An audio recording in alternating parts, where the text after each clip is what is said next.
I have a message. I have a message for President Macron. Today, Israel is defending itself on 7 fronts against the enemies of civilization. We're fighting in Gaza against Hamas, those savages who murdered, raped, beheaded, and burned our people on October 7th.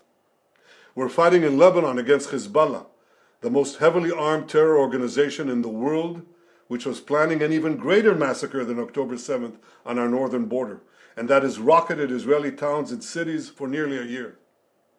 We're fighting against the Houthis in Yemen and the Shiite militias in Iraq and Syria that together have launched hundreds of drones and missile attacks against Israel. We're fighting against terrorists in Judea and Samaria who are trying to murder civilians in the heart of our cities.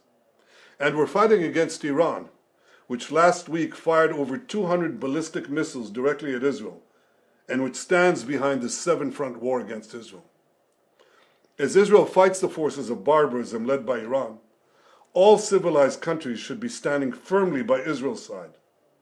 Yet President Macron and some other Western leaders are now calling for an arms embargo against Israel. Shame on them.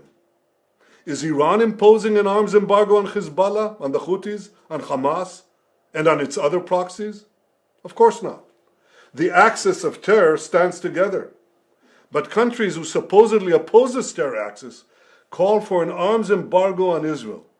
What a disgrace. Well, let me tell you this. Israel will win with or without their support. But their shame will continue long after the war is won.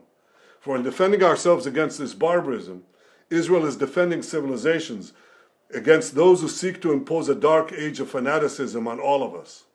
Rest assured, Israel will fight until the battle is won, for our sake and for the sake of the peace and security of the entire world.